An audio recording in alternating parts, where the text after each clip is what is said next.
हमारे दादाजी भी थे कांग्रेसी समय से, हमारे फादर भी कांग्रेसी समय के ही थे, तो हम लोग भी कांग्रेसी में ही आ गए। कांग्रेस का जो पुराना इतिहास रहा है उसको अगर देखा जाए तो विनोदानंद झा रहे हो, जो एक पिछड़े के मुख्यमंत्री बनने पर कहते हैं कि जब शूद्र इस देश की गद्दी पे, प्रदेश की गद्दी पे बैठेगा, मुख्यमंत्री की कुर्सी पे बैठेगा तो गंगा में आग लगेगी, ऐसा बयान देते हैं। फिर जगन्नाथ मिश्रा का मामला आता है जो चारा घोटाला में लालू प्रसाद यादव को फंसाते हैं, तो उस पे जनता किस तरीके से कांग्रेस पे भरोसा कर पाएगी। अच्छा, आप पप्पू जी कांग्रेस में कब से हैं? कांग्रेस आपको लगता है कि आप एक साधारण से कार्यकर्ता हैं, आपको प्रत्याशी बना सकती है कांग्रेस? फिलहाल बिहार में है, बिहार में आने वाले 2 महीनों में चुनाव है। नवंबर के अंत तक बिहार की तस्वीर बिल्कुल साफ हो जाएगी कि अगला मुख्यमंत्री बिहार का कौन बनेगा। क्या 10वीं बार मुख्यमंत्री नीतीश कुमार बनेंगे या मुख्यमंत्री का सेहरा किसी और के सर पे सजेगा। फिलहाल हम कांग्रेस कार्यालय पे हैं, ये कांग्रेस का प्रदेश कार्यालय है पटना में। आज जो प्रभारी बनाए गए हैं कांग्रेस के बिहार चुनाव के लिए, उनकी मीटिंग है, बैठक है। बैठक के बाद चीजें क्लियर होंगी कि आखिर कितनी सीटों पे ये मामला तय होता है, क्योंकि सीट शेयरिंग को लेकर के अभी भी तमाम अटकल, तमाम कयास लगाए जा रहे हैं। हालांकि 15 तारीख तक ये तस्वीर साफ हो जानी चाहिए थी कि कितने सीटों पे कांग्रेस चुनाव लड़ेगी, कितनों पे आरजेडी और जो गठबंधन के घटक दल हैं वो कितने सीटों पे चुनाव लड़ेंगे। फिलहाल अब बात की जाए, जो प्रभारी बनाए गए हैं बिहार विधानसभा चुनाव के लिए कांग्रेस में, वो किस तरीके का है, क्योंकि कांग्रेस का जो चाल और चरित्र रहा है वो पिछड़ा और दलित विरोधी ही रहा है शुरुआत से। लेकिन अब जब से ओबीसी के मुद्दों पे राहुल गांधी ने फ्रंट फुट पे आके खेलना शुरू किया है, तब से कांग्रेस में कितना बदलाव आया है ये देखने लायक है। मेरे हाथ में प्रभारियों की लिस्ट है। प्रभारियों के लिस्ट में पहला नाम है राजेश कुमार राम, जो बिहार के प्रदेश अध्यक्ष भी हैं, कांग्रेस कमेटी के, जाति से दलित हैं। उसके बाद शकील अहमद खान, मदन मोहन झा, जितेंद्र गुप्ता, शकील उ जमान अंसारी, संजीव प्रसाद टोनी, मोतीलाल शर्मा, कपिल देव प्रसाद यादव, अंशुल अभिजीत, ब्रजेश कुमार पांडे, जमाल अहमद भल्लू, मंजू राम, आजमी बारी, नागेंद्र कुमार विकाल, कैलाश पाल, राजेश राठौर, निर्मलेंदु वर्मा, कैसर अली खान, प्रभात कुमार सिंह, कमल देव नारायण शुक्ला, कुमार आशीष, जमोत्री ममता निषाद, शकील उर रहमान, संतोष कुमार श्रीवास्तव, विश्वनाथ सर्राफ, रमेश प्रसाद यादव और शशि रंजन। ये लिस्ट है लगभग 27 लोगों की।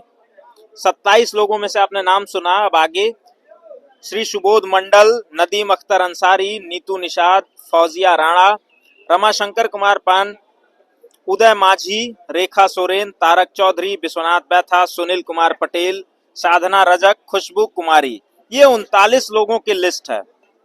39 लोगों की लिस्ट में सबसे ज्यादा ध्यान इस बात का रखा हुआ है कि इन प्रभारियों की सूची में सबसे ज्यादा नाम पिछड़े और दलितों का ही हो। यानी वो कांग्रेस जो पिछड़ा और दलित विरोधी कही जाती थी, कहीं ना कहीं उसमें बदलाव आया है। फिलहाल अब देखना ये दिलचस्प रहेगा कि आने वाले विधानसभा चुनाव में सीट शेयरिंग का फॉर्मूला क्या होता है।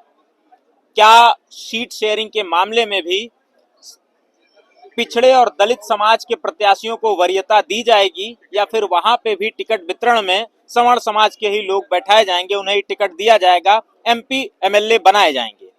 हालांकि ये चुनाव जो है काफी दिलचस्प होगा देखने के लिए। बातचीत करेंगे, हमारे साथ कांग्रेस पार्टी के तमाम नेता है। स्वागत सर आपका। बहुत बहुत धन्यवाद। क्या नाम है आपका? पप्पू कुमार यादव।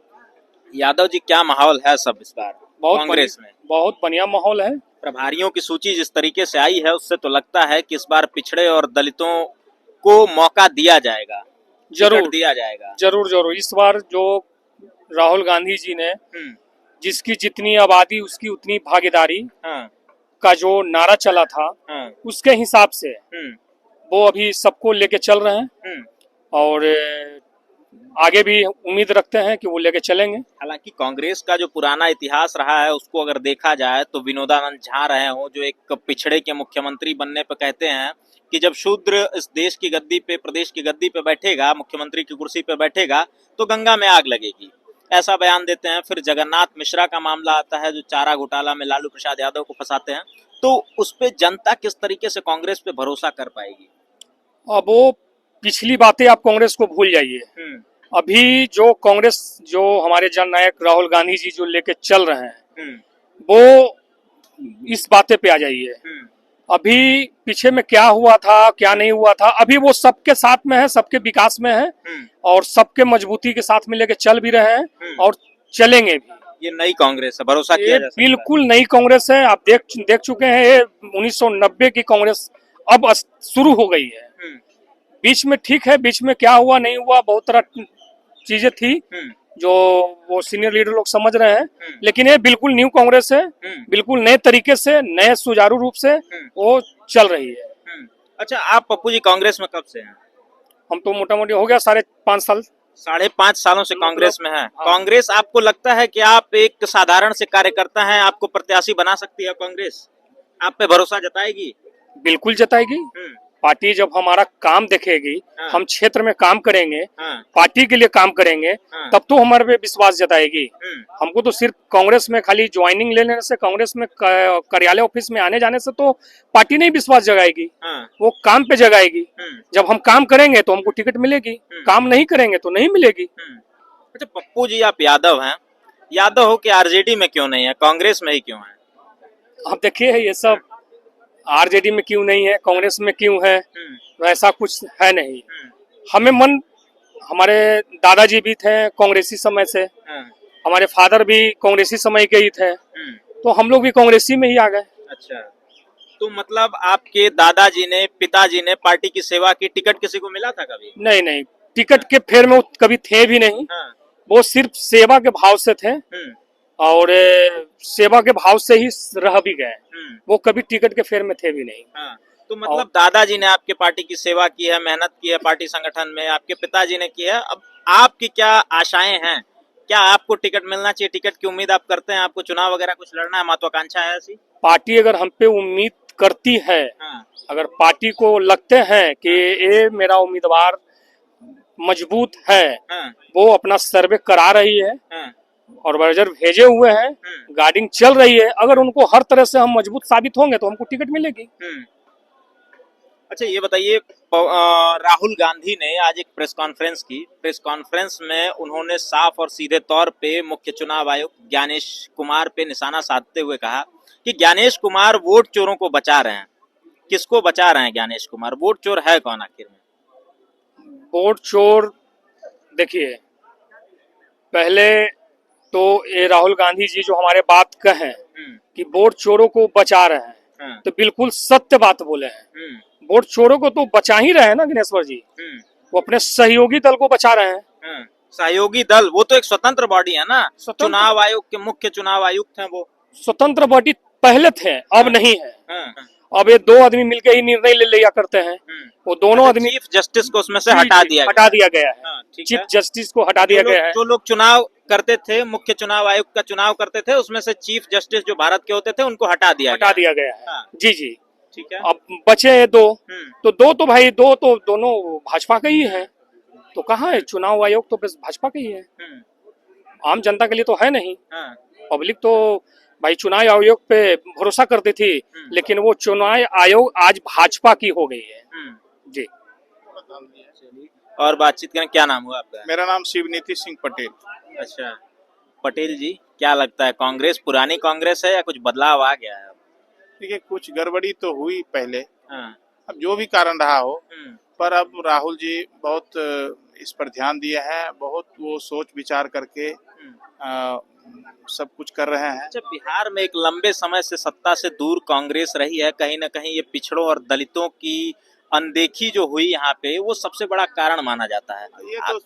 ये तो राहुल जी खुद भी स्वीकारे हैं कि अल्पसंख्यक करते रहे और हमरे हाथ से पिछड़ा चला गया।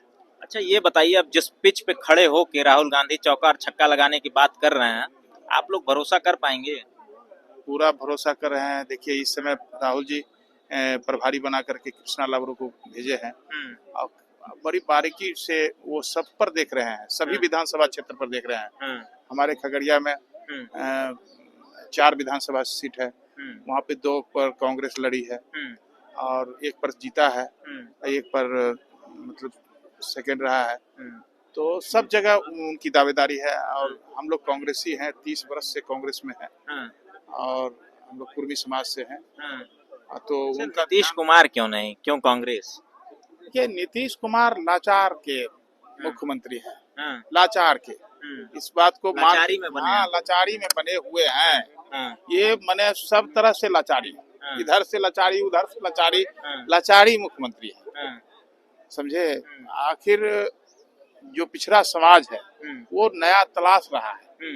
अगर कांग्रेस पार्टी इस पर ध्यान दे रही है तो अच्छी बात है, और टिकट वितरण में अगर कांग्रेस पिछड़ी जाति को अगर देगी तो निश्चित रूप से संख्या बढ़ेगा, निश्चित बढ़ेगा। वोट बैंक कहीं हाँ, कहीं जनाधार जो है हाँ, कांग्रेस का हाँ, वो बढ़ेगा एकदम 100% बढ़ेगा। माने कार्यकर्ता के तरफ जो है जनता मुखातिब है। अब देखिए स्क्रीनिंग कमेटी में ये क्या निर्णय होता है, और हम लोग तो चाहते हैं कि अगर गठबंधन रहे तो, ना रहे तो अकेले लड़ना है तो लड़ जाइए। मतलब यहाँ तक बात अब आ गई है, मतलब सीट शेयरिंग में इतनी बात आगे तक बढ़ गई है कि अगर आरजेडी वगैरह या जो भी गठबंधन के दल हैं अगर सीटों पे सहमत नहीं होते हैं तो अकेले भी लड़ सकती है कांग्रेस। क्यों नहीं लड़े? आप 70 सीट पर लड़े हैं, हाँ, आप कहिएगा कि 70 से 40 लड़ने के लिए तो अच्छी बात है। ये अच्छी बात नहीं है। राष्ट्रीय पार्टी है और 70 लड़ी है, 70 पर लड़ना चाहिए। किस पद पे हैं आप कांग्रेस में? कांग्रेस में तो हम जिला कांग्रेस कमेटी में उपाध्यक्ष रहे हैं। अच्छा जी, और प्रदेश जितने भी कार्यक्रम होते हैं उसमें हम शामिल रहते ये हैं। अंदर की बात आप बता रहे हैं कि सीटों को लेकर के अगर सहमति नहीं बनती है तो कांग्रेस अकेले चुनाव बिहार में लड़ सकती है। लड़ सकती है, लड़े। हाँ। हम लोग चाहते हैं कि लड़े। आप लोग चाहते हैं कि हाँ। गठबंधन ना हो बल्कि स्वतंत्र रूप से लड़े? हाँ, गठबंधन हो, हाँ। सम्मानजनक गठबंधन हो तो हाँ। कोई दिक्कत नहीं है। हाँ। अगर सम्मान नहीं मिलेगा तो क्या दिक्कत है? लड़ना है तो हम लोग वर्कर कम है थोड़े, क्या लोग लड़ेंगे। अब सब पार्टी कहेगा कि हम इतना लड़ेंगे, इतना लड़ेंगे, इतना लड़ेंगे। ये 70 सीट पर लड़े हैं और 70 से कहिएगा कि नहीं इतना पर लड़िए, तो सम्मानजनक, तो राहुल जी खुद भी बोले हैं सम्मानजनक सीट मिलना चाहिए। बस हम लोग यही चाहते हैं कि बस टिकट का वितरण सही से हो, पिछड़ों की भागीदारी हो, जिसकी जितनी आबादी है जिस क्षेत्र में उसी हिसाब से उनको टिकट मिलना चाहिए। और वही तर्ज पर सभी पार्टी आगे बढ़ रहे हैं। ऐसे फेंक दीजिएगा टिकट, वो नहीं होने वाला है। चलिए ठीक है, ये हमारे साथ तमाम कांग्रेस पार्टी के नेता थे, पदाधिकारी थे जिनसे बातचीत हो रही थी। इन लोगों का सीधे और साफ तौर पे कहना है, कहीं ना कहीं इन लोगों के बीच में भी इस बात की चर्चा है कि टिकट को लेकर के सहमति गठबंधन के दलों में नहीं बन पा रही है, तो हो सकता है कि ये गठबंधन टूट भी जाए, ऐसा कांग्रेस के कार्यकर्ताओं का कहना है। हालांकि अब कांग्रेस पिछड़ी जातियों को साधने में कितना सफल हो पाती है ये देखना होगा, क्योंकि जो कांग्रेस का जो चेहरा रहा है वो पिछड़ा और दलित विरोधी रहा है। कांग्रेस के ही मुख्यमंत्री बिहार के हुआ करते थे विनोदानंद झा। जब बीपी मंडल मुख्यमंत्री बनते हैं बिहार के तो वही विनोदानंद झा कहते हैं एक क्रूड ऑयल लेकर के जा रहा होता है गंगा के रास्ते, तो बरौनी के पास में तेल के रिसाव के कारण गंगा में आग लग जाती है। तो विनोदानंद झा कहते हैं कि जब शूद्र प्रदेश की गद्दी पे बैठेगा, मुख्यमंत्री की कुर्सी पे बैठेगा तो गंगा में तो आग लगेगी ही। और इसी तरीके का कुछ रवैया जगन्नाथ मिश्रा का भी रहता है।